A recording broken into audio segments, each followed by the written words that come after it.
መፈንቅለ ሲኖዶስ ተካሄደ።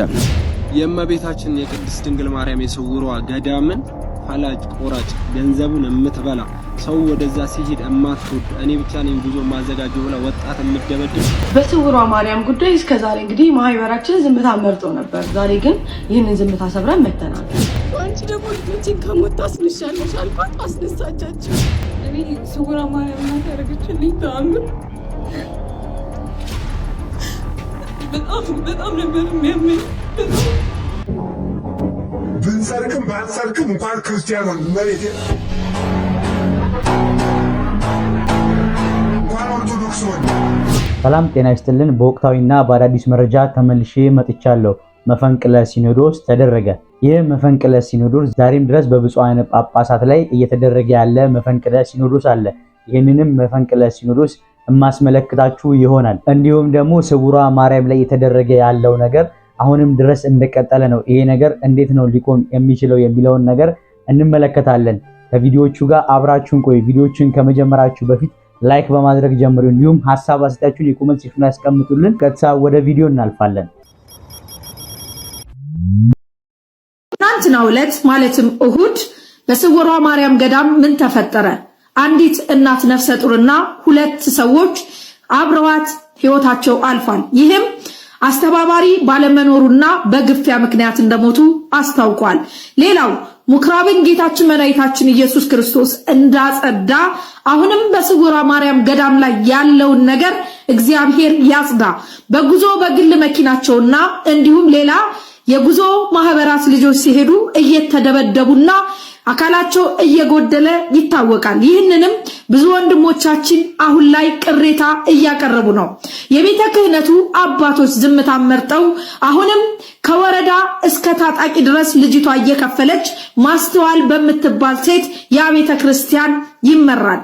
ስለዚህ ኦርቶዶክሳውያን ወንድሞቻችንና እህቶቻችን ባንድ በመቆም ይህንን ነገር እናስቁም። በስውሯ ማርያም ጉዳይ እስከዛሬ እንግዲህ ማህበራችን ዝምታ መርጦ ነበር። ዛሬ ግን ይህንን ዝምታ ሰብረን መተናል። ለማንኛውም ይህንን ቪዲዮ አዳምጠናው እንመለስ። እንግዲህ በጣም አዝነናል። እኔ ሚዲያ ላይ አልወጣም አልታይም ስል እንደ ሽንፈት ተመስሎ ብዙ ወቀሳዎች ሲደርሱ ሰምተናል። ለተነገረው ነገር ሁሉ ቤተክርስቲያን መልስ ስለማሰጥ ነው። ያው እህታችን እንግዲህ ሚዲያ ላይ ወጥተሽ ይህንን ነገር ተናግረሻል። በመጀመሪያ ይህንን ቪዲዮ ከመስራትሽ በፊት ይቅርታ ነበር መጠየቅ የነበረብሽ። ላደረግሻቸው ነገሮች፣ ቤተክርስቲያኑን ላደረግሽው ነገር ይቅርታ ነበር መጠየቅ የነበረብሽ። ወንድሞች ስላስደበደብሽ ይቅርታ ነበር መጠየቅ የነበረብሽ። ያ ሁሉ ገንዘብ እየተሰበሰበ አንድ መሰረተ ልማት እንኳን ላላየንባት ቤተክርስቲያን አንቺ ነበርሽ ይቅርታ መጠየቅ የነበረብሽ። የተዋሕዶ ልጆች በሰንበት ቀን እስከ 9 ሰዓት እየተጾመ ገንዘብ እየተሰበሰበ አንድ መሰረታዊ ልማት ላላየንበት ቤተክርስቲያን አንቺ ዛሬ ይቅርታ ነበር መጠየቅ የነበረብሽ። እኛ ጉዞ ይፈቀድ እያልን አይደለም። ለአዲስ አበባ የጉዞ አዘጋጆች ጉዞ ይፈቀድ እያልን አይደለም እንደ አንድ የጉዞ ማህበር። ነገር ግን ከክፍለ ሀገር አቋርጠው ለሚመጡ የተዋሕዶ ልጆች እንዴት ነው ያ ቤተክርስቲያን ዝግ ሊሆን የሚችለው? ማን ነው ይሄን ቤተክርስቲያን ሊዘጋው የቻለው? ቤተክርስቲያን በአንድ ሰው ነው የሚመራው ማለት ነው? በአንቺ ነው የሚመራው ማለት ነው? ለዚህ አንቺ ይቅርታ ነበር መጠየቅ የነበረብሽ። ለተጎዱ ሰዎች፣ ለተሰደቡ ሰዎች፣ ለተደበደቡ ሰዎች ይቅርታ ልጠይቂ ሲገባ አፍሽን ሞልተሽ በዚህ ደረጃ ልታወሪ አይገባም ነበር። ሁላችሁም የተዋሕዶ ልጆች ሁላችንም ስለ ስውሯ ማርያም ይመለከተኛል እያለን ኮሜንት ላይ ያስቀመጥን ከክፍለ ሀገር እየመጡ ለሚጉላሉ ወንድሞቻችን ደግሞ ድምጽ ልንሆን ይገባል። ስለ ስውሯ ማርያም ቤተክርስቲያን ደግሞ መሰረታዊ ልማቶቹ ሊቀጥሉ ይገባል። በዚህ መልኩ ልናየው አይገባም። ስለዚህ ሁላችሁም ኮሜንት ላይ ስለ ስውሯ ማርያም ይመለከተኛል እያላችሁ ኮሜንት እንድታስቀምጡልኝ ይፈልጋሉ። የእመቤታችን የቅድስት ድንግል ማርያም የስውሯ ገዳምን ፈላጭ ቆራጭ ገንዘቡን የምትበላ ሰው ወደዛ ሲሄድ እማትወድ እኔ ብቻ ነኝ ጉዞ ማዘጋጀው ብላ ወጣት የምትደበድብ ፎቶዋ ይሄውና። ይሄንን ፎቶ እያደረጋችሁ ሁላችሁም ኦርቶዶክሳውያኖች ከዛሬው ዕለት ጀምራችሁ ስለ ቅድስት ቤተክርስቲያን ዝም አንልም የሚል ቪዲዮ ስሩ። አሁን ኮሜንት ላይ ግቡና ስለ ቤተክርስቲያን ዝም አንልም። ይሄንን ሼር ዲዩት ኮፒሊንግ እያደረጋችሁ አቅም ስጡት። ዛሬ ላይ የሐሰት ምስክርነት ልሰጥ ስውሯ ገዳም ላይ መርሃ ግብር አድርጋለች። ህዝቡ ጋር ተላልፎ የሐሰት ምስክርነት እንዳይሰማ ወጣቶች ይሄንን ቪዲዮ በደንብ አድርሱልን። በደንብ ከሚባለው በላይ በየመንገዱ የተሰቃያችሁ ጉዞ እያዘጋጃችሁ መሄድ እየፈለጋችሁ አሁንም ድረስ መሄድ ቤት በኩል እንሂድ መረጃ ስጡን የምትሉ ሰዎች ካላችሁ ደግሞ ቴሌግራም ሊንክ አዘጋጅተንላችኋል። እዛ ላይ የገባችሁ አድ ሁኑና ሰው በደንብ አድ አድርጉ። ዛሬ እንጀምር። በስመ አብ ወወልድ ወመንፈስ ቅዱስ አሐዱ አምላክ አሜን። እንደምን ዋላችሁ? የእግዚአብሔር ስም የተመሰገነ ይሁን። እንግዲህ ስውሯ ማርያም ጋር ገዳም ጋር በተያያዘ መልኩ ስለ መንፈሳዊ ጉዞዎች እንግዲህ አንዳንድ ንግግሮች እየመጡ ነው። እንደው ይሄ ንግግር መምጣቱ በጣም ደስ ብሎኛል። ምክንያቱም መንፈሳዊ ጉዞ የሚያዘጋጁ ሰዎች አንደኛ ማንነታቸውን ሁሉ ማናቀ ሰዎች በየቦታው ማስታወቂያ ተለጥፎ የሆነ ስልክ ቁጥርና የገዳሙ ስም ብቻ ይለጠፋል። ማን ያዘጋጀው? ቄስ ያዘጋጀው፣ ሼህ ያዘጋጀው፣ ፓስተር ያዘጋጀው፣ ሴት ያዘጋጀው፣ ወንድ ያዘጋጀው፣ የሚያምን ያዘጋጀው፣ የማያምንም የሚያዘጋጀው የማይታወቅ ተለጥፎ ያን ስልክ ደውለን እንሄዳለን። እዛ መኪናው ላይ ምን አይነት ክህደት ይሰጥ የእውነተኛ ኦርቶዶክሳዊ ተዋሕዶ ቤተክርስቲያን ትምህርት ይሰጥ አይሰጥ የምናውቀው ነገር የለም እና ያ መስተካከል እንዳለበት እየጠቆሙም ይመስለኛል። እዛ ስውሯ ማርያም ላይ ያሉ የአስተዳደር ሰራተኞች ወደኛ ጉዞ ሲዘጋጅ በገዳሙ በስተቀር ወይም ደግሞ በጠቀሷት ልጅ ሴት ልጅ አማካኝነት በስተቀር ወደ ጉዞ ማዘጋጀት አይቻልም ያሉት ከዛ አንጻር ይመስለኛል። እኔ እንግዲህ እግዚአብሔር ፈቅዶን በጣም ብዙ ገዳማትን በተለይ 90ዎቹ መጨረሻ ጀምሮ በደብረ ኃይል ቅዱስ ራጉኤል ቤተክርስቲያን አንቀጸ ብርሃን ሰንበት ትምህርት ቤት በኩል ለአገልግሎት ብዙ ገዳማት ሄደናል። በጣም ብዙ እና በዛው ልክ ብዙ ችግሮችን አይተናል። አንዳንዴም እየተጋበዝንም በግልም ለማገልገል ስንሄድ ብዙ ነገሮች ታዝበናል፣ አይተናል። እስከ ክህደት ትምህርት ሁሉ ሲሰጥ ሁሉ ገጥሞናል እዛው መኪና ላይ። ሌላው ደግሞ በጣም የሚያሳዝነኝ ነገር በጨረታ አሳቦ አሁን አንዳንድ አዘጋጆች መንፈሳዊ ጉዞ አዘጋጆች ጨረታን ከልክለዋል። ስድድብ ሁሉ አለ። አንተ ታታቀኝም እኔ ምን የመሰልኩ ሀብታም ነኝ አንተንም እገዛለሁ ከፈለክ ያለ ሰው ሰምቻለሁ። እኔ መንፈሳዊ ጉዞ ተዘጋጅቶ ማለት እንዲህ ሽምቅቅ እንዳልኩኝ እና እንደዛ አለ። ከዛ አንጻር ይመስለኛል እነዛ ሰዎች ከለው። በሌላ መልኩ ግን በደፈናው እንደዚህ ወደኛ ገዳማት ስትመጡ እኛ ወዳንልበት ወይም ደግሞ የገዳምን ስም እየጠቀሱ ወደዚህ ገዳም ስትመጡ ከኛ ውጪ ገዳም ያን ጉዞ ያዘጋጀ ሰው አይመጣም ብሎ ማለትም እጅግ በጣም ነውርም ነው። ምክንያቱም በጣም ስርዓት ያላቸው መንፈሳዊ ማህበራት አሉ፣ መንፈሳዊ ጉዞ አዘጋጆች አሉ። የእነሱንም ልብ ነው የምናሳዝነው። ዝም ብሎ እንደ በሞኖፖል የሆነን ጉዞ የሆነን ገዳማት ጉዞ ለሆነ ሰው አካል ወይ ለሆነች ልጅ ወይ ለሆነ ሰው ለሆነ ልጅ ሰጥቶ መቀመጥም አግባብም አይደለም። ይሄ ከመንፈሳዊ አንጻር ትንሽ ይጎዳን ይችላል። ሌላው ወደ ገዳማት ስንሄድ እንግዲህ በተሻለ መጠን በነገራችን ላይ መንፈሳዊ ነገር እንደሚሰጥ ሁሉ መቀማትም አለ። ያለህን የሰጠውን አጥብቀ ጠብቅ፣ መቅረዝ ካንተ ይወሰዳል ነው አይደለም። ገዳማትን ባርኮ የሰጠን ኢየሱስ ክርስቶስ አምላካችን መድኃኒታችን ኢየሱስ ክርስቶስ ነው። የማቴዎስ ወንጌል ምዕራፍ 4 ላይ እንደምናነበው ኢየሱስ ክርስቶስ ወደ ገዳመ ኮሮንቶስ ሄዶ ጾሞ ጸልዮ ከእንደገና እርኩሳት መናፍስትን ድል አድርጎ ገዳማትን ለኛ ባርኮ ሰጥቶናል። ከኔ ተማሩ ብሏል ኢየሱስ ክርስቶስ። ከሱ ከምንማረው ነገር አንዱ ወደ ገዳማት ሄዶ መጸለይ ነውና በተሻለ መጠን ወደ ገዳማት ስንሄድ አስቸጋሪ ተጓዦች መሆን የለብንም። በጣም አስቸጋሪ ተጓዦችም አሉ። በጣም እነዛ ደግሞ አጓጓዦች ወይም ጉዞ አዘጋጆችም ደግሞ ይለማመጧቸዋል። እነዚህ ሰዎች በአይኔ በብረቱ ያየሁትን ነው የምነግራችሁ። በአይኔ በብረቱ አሁን አሜሪካ ያለ በጣም ሊቅ የሆነ መምህር አለ። እሱ ቆሞ ሲያስተምር የሆነ ጊዜ ላይ እኔ አሁን አስቸጋሪ ነው እየጠጡ ምን እያሉ በቃ ሲያስቸግሩኝ ነው እንደውም አላስፈላጊ ቃላት ሁሉ ሲናገሩ ነበር። እና እግዚአብሔርም አሁን ጥቆማ እየሰጠ ነው። መንፈሳዊ ጉዞዎቻችንን እናስተካክል፣ አለበለዚያ ይወሰድብናል። ምን እግዚአብሔር ችግር የለበትም፣ ይሰጣል፣ ይነሳል። ስለዚህ ይህን ለማለት ነው። እግዚአብሔር አምላክ መንፈሳዊ ጉዞዎቻችንን ይጠብቅልን። ተግታችሁ መንፈሳዊ ጉዞ የምታዘጋጁ ሰዎችም እግዚአብሔር ይጠብቃችሁ። ሰላማችሁ ብዝት ይበልልን። ደህና ሁኑልኝ። እንግዲህ እንደሰማችሁት ነው። ጉዞ በሚባል ነገር እቺ እህታችን ብዙ ነገር እያደረሰች ትገኛለችና ከኔ ውጪ ጉዞ ማንም አያዘጋጅም እያለች ብዙ ነገር እያከናወነች ትገኛለችና ይሄም ከምን አንፃር እንደሆነ አሁንም ድረስ መልስ እየተሰጠ አይደለም። ይሄ ነገር ትኩረት ተሰጥቶበት አሁንም ስውሯ ማርያም ንጹህ እንድትሆን እንፈልጋለን። እኛ ስውሯ ማርያም ላይ ትልቅ ተአምራት ይደረጋልና ይህን ተአምር ደግሞ በማይሆኑ ሰዎች እንዲበላሽ አንፈልግምና ትኩረት ተሰጥቶበት ይሄ መፍትሄ ሊበጅለት ይገባል ብለን እናስባለን። ስውሯ ማርያም ላይ ምን አይነት ታምራት ተደርገዋል? እስኪ ይሄን ታምራት እንመልከት። እኔ ስውሯ ማርያም እናት ያደረገችልኝ ተአምር በጣም ነበር የሚያመኝ። በጣም ልቤን ይደክመኝ ነበረ። ለሊት በቃ በጣም ነበር የምሰቃየው እና መተንፈስ በጣም ያቅተኝ ነበረ እና እንደዛ እያመመኝ መልሶ አፍንጫዬም ታፈነብኝ፣ መተንፈስ አቃተኝ። ከዛ በኋላ በቀኝ በኩል ያለው ጭንቅላቴን በቃ ደረዘዘ፣ ከነጭራሹ ይወጋኝ ነበረ። ከዛ በኋላ ትምህርት ቤት ሲሄድ ጭንቅላቴን ተቀብቼ በአፍንጫዬም ቅቤ እምነቷን አርጌ በጆሮዬም አርጌ ሄድኩኝ። እኔ ነስሮኝ አያውቅም ነበር። ለመጀመሪያ ጊዜ እዛው ሆኜ በጣም ነሳኝ። ከዛ ወዲያውኑ ህመሙ እንዳለ ተወኝ። የመኪና አደጋ ደርሶብኝ ነው የሐምሌ ገብርኤለት እግዚአብሔር አትርፎኛል። ከዛ እንደገና ሰይጣን ፈተነኝ። በሁለት ወሬ እንደገና ከሆስፒታል በወጣ በሁለት ወሬ አፈነኝ። ይሄ ጠቧል አሉኝ እስትንፋሴ። ከዛም ኦፕራሲዮን ትደረጋለህ አሉኝ። ሆስፒታል ሄድኩኝ። እኔ አልደረግም ቱቦ ውስጥ ይገባል ተብዬ እሷ ታውቃለች እመቤቴ ታውቃለች ብዬ አልደረግም ብዬ ወጣሁ። በወሯ በ24 ተክልዬ በ25 እዚህ ውስጥ አቧል ያሉኝ እንዲሰባልኝ። ከዛን ስውሯ እመቤቴ አላቅም በቃ በእንትን እንጂ አላቅም፣ ግን ጸበል ይዛ እዛ ሆስፒታል ሆኜ ኤመርጀንሲ ሆኜ ጸበሉን ይዛ መታ አንድ እህት እንዳው እመቤቴን ያለቻት ጸበሉን ሰጠችኝ። ጸበሉንም አበሰችኝ። እዚህ አናቴ ላይም አፈሰሰችልኝ። ስውሯ ማርያም አንቺ ታውቂያለሽ፣ ይሄንን እዚህ ሳይቀደድ እዚህ ጋር ነበር ትቀደዳለህ የባልኩት። ቱቦ እዚህ ውስጥ ይገባል ነበር የተባልኩት። ቱቦ እዚህ ውስጥ ሳይገባ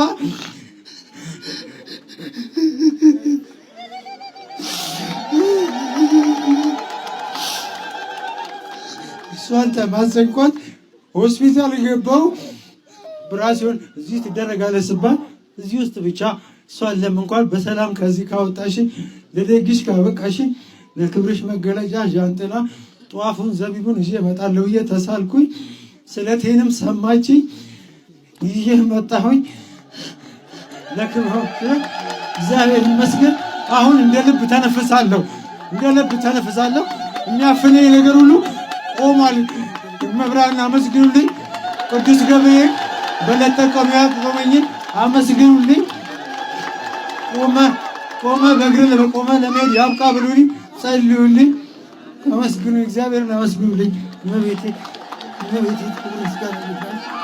አንቺ ደግሞ ልጆቼን ከሞት ታስነሻለሽ አልኳት። አስነሳቻቸው። ከ10 ዓመት በኋላ ነው ልጅ ያገኘሁት።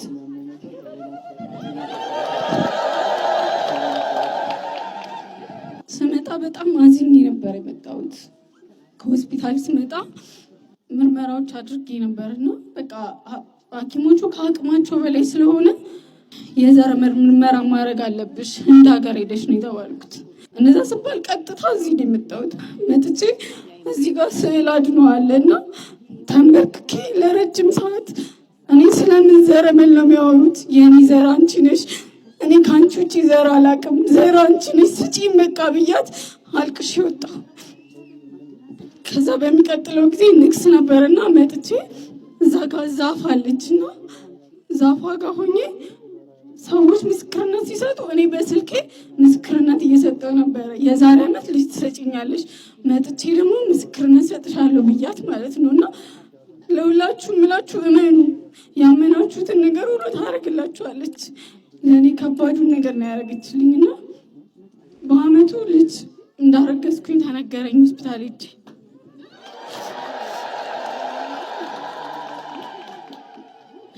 አንድ ልጅ ነው የጠየኳት፣ እኔ መንታ አደረገችልኝ።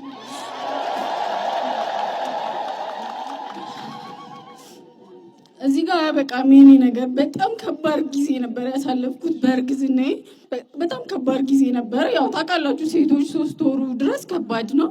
እሱ እንዳለ ሆኖ ግን 4 ወር 5 ወር ላይ በጣም ከባድ ጊዜ ነበር ለእኔ። የመጀመሪያዬ ነው፣ ምንም ነገር አላውቅም። ሌሊት ላይ ምጥ ጀመረኝ። 5 ወር ነው። በደንብ እንድታዳምጡ ነው የምፈልገው። 5 ወር ላይ ምጥ ጀመረኝ። በጣም ከባድ ነበረ።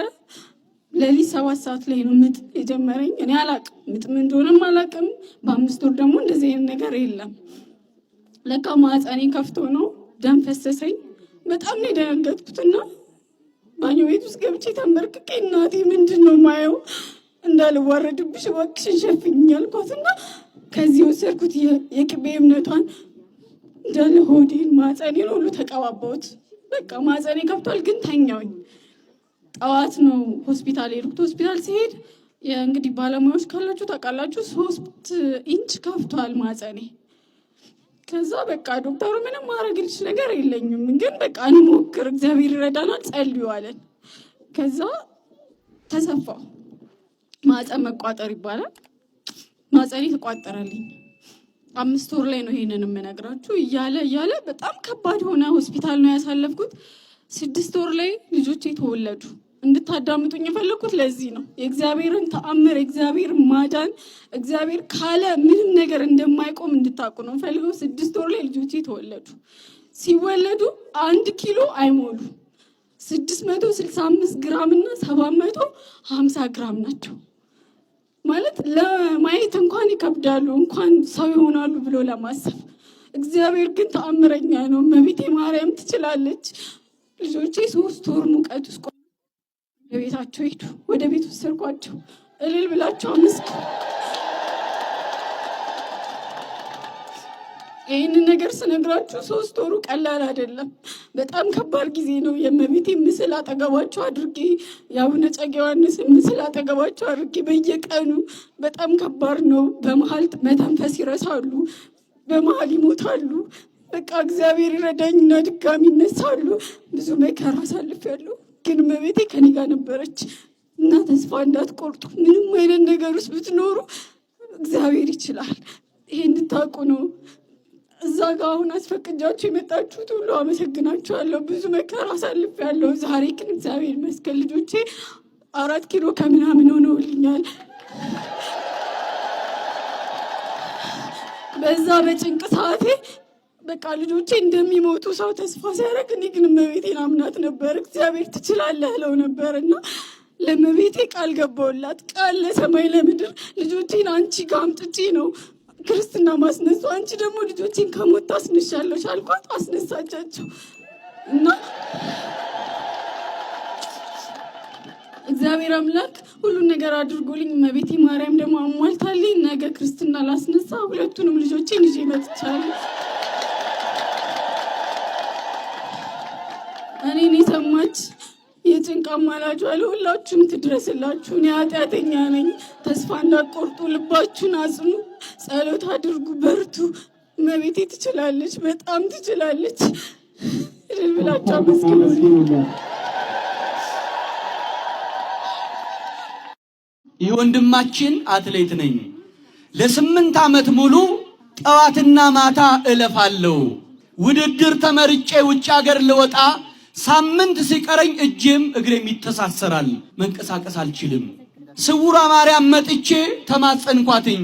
እንደዚህ አልኳት፣ አንቺ አበርትተሽኝ ለውድድር በውጭ ሀገር ካቆምሽኝ ስለ አድኖሽን ከፍ አድርጌ በዓለም አሳያለሁ አልኳትኝ።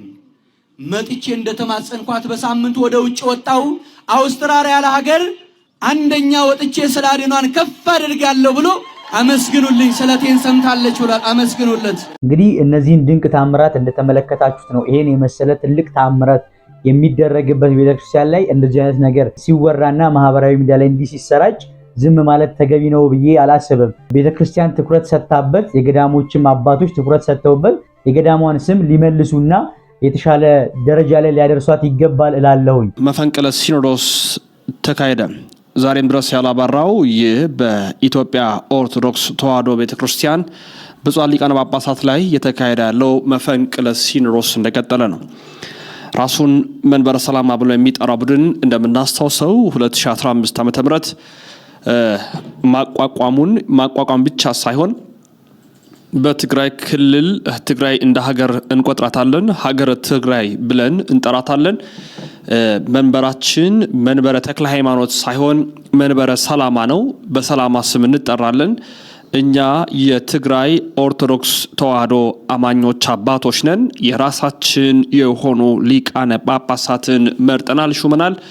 ይኸውም ፍትሐ ነገሥቱ በሚያዘው 2-3 ጳጳሳት ካሉ ሌሎች ኤጲስቆጶሳትን መሾም ይችላሉ በሚለው ብሂል እነሆ ኤጲስቆጶሳትን ሾመናል በማለት መፈንቅለ ሲኖዶስ አካሂደዋል። ይሄ እንግዲህ 2015 ዓ.ም ላይ በኦሮሚያና የብሔር ብሔረሰብ ሲኖዶስ ብሎ ጥር 14 በወሊሶ በእነ አቡነ ሳይሮስ፣ አቡነ ኤዎስጣቴዎስና አቡነ ዜና ማርቆስ የተጀመረው ህገወጥ ሲመት የወለደው እንደሆኑ ይታመናል፣ ይታወቃልም ሁላችንም እንደምናውቀው። ታዲያ ከዛ በኋላ በድጋሚ 2015 ላይ በዛው ዓመተ ምህረት ወደ 10 የሚጠጉ ኤጲስቆጶሳትን በህገወጥ ሹመት ሾሙ። ከዛ የትግራይ ቤተ ክህነት አቋቋሙ። እሱ ብቻም ሳይሆን መንበረ ሰላማንን ብለው መንበር አቋቋሙ። በአውስትራሊያ የሚገኘውትን አባ ሰረቀን አምጥተው አቡነ ሰላማ ብለው ሰየሙ። የትግራይ መንግስትን በተወሰነ ልክ ደገፋቸው። አብዛኛውን የትግራዩን ክፍል በትግራይ ጳጳሳት መመራት ተጀመረ። በዛው ዓመት በኢትዮጵያ ኦርቶዶክስ ተዋሕዶ ቤተክርስቲያን ብፁዕ ቅዱስ ፓትርያርኩ በተገኙበት በቀጥታ ውግዘት ፈጽሞ ከቤተ ክርስቲያን ህብረት እንዲለዩ ተወሰነ። በአቶነት ማድረግ እንዲጠሩ ቢወሰንም ነገር ግን እነሱ ምን ያመጣል በሚል ተጨማሪ ጳጳሳትን የሾሙ ማካሄድ ጀመሩ። እንደምናስታውሰው የኦሮሚያው በዛውኑ ዓመት ጠቅላይ ሚኒስትር አብይ አህመድ መሀል ጣልቃ ገብተው እርቀ ሰላም እንዲፈጠር ተደርጎ አብዛኛዎቹ ተመልሰዋል ከአንድ ሰው ውጪ።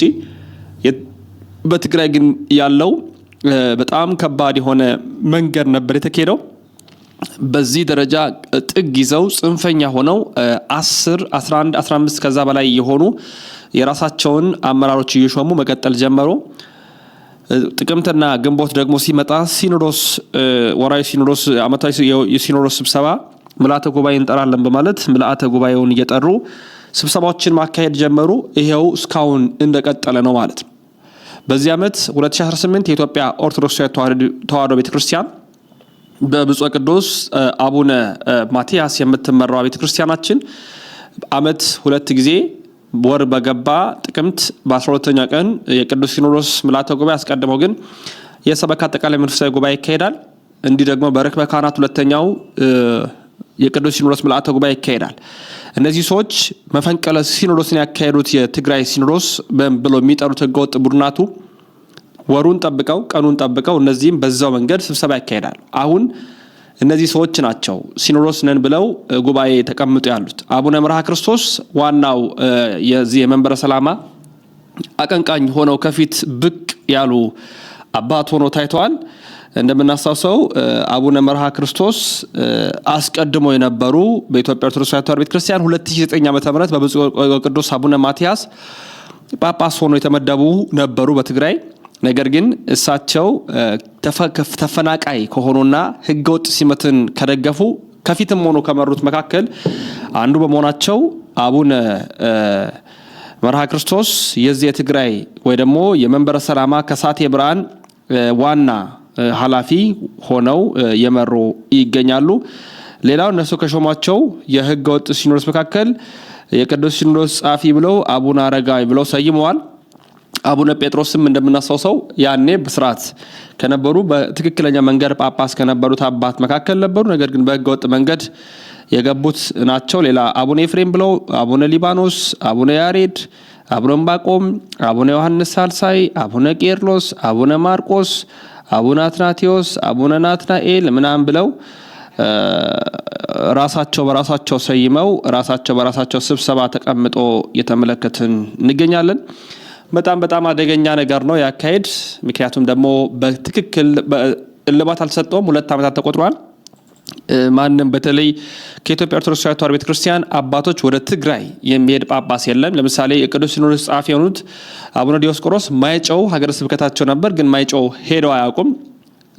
አንዴ ነው የሄዱት፣ እሱም በከፍተኛ ጥበቃ። አሁን ግን ተመልሰው መጥቷል። ቅዱስ ፓትርያርኩ እንኳን መሄድ እንዳይችሉ ነው የተደረጉት። ቅዱስ ፓትርያርኩ አሜሪካ ለሕክምና በሄዱበት ወቅት እዛ ሄደው እንዳገኟቸው አንዳንድ ፍንጮች በወቅቱ ደርሰውን ነበረ። ነገር ግን ይሄ ነገር እልባት ሊሰጥበት ይችላል አይችልም፣ ጊዜ የሚፈታው ጉዳይ ነው። መፈንቅለ ሲኖዶስ ተደረገ በሚል ወንድማችን በሚገባ ስለ ቤተክርስቲያናችን በደንብ ጥልቅ በሆነ ነገር አብራርቶልናል ብዬ አስባለሁ። ይህ መፈንቅለ ሲኖዶስ የትግራዩ ጳጳሳት በራሳቸውን መንበረ ሰላማ ብለው ሾመው የራሳችንን ሲኖዶስ አቋቁመናል እያሉ ነበርና ይህም ሲኖዶስ ደግሞ አሁን ላይ ቤተክርስቲያን ላይ ትልቅ ጫናና ተጽዕኖ እያደረገ ይገኛልና እስኪ ሲመቱን ላስመልክታችሁ።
እንግዲህ ሲመቱ ይሄን ይመስል ነበረ። ወንድማችን ስለነዚህ ሲመት በሚገባ እንዳስረዳን ተስፋ አደርጋለሁ። ወስብሐት ለእግዚአብሔር ወለወላዲቱ ድንግል ወለመስቀሉ ክቡር። ይቆየን። ቃል ሚዲያ። ብንሰርቅም ባንሰርቅም እንኳን ክርስቲያን ሆን መሬት እንኳን ኦርቶዶክስ ሆን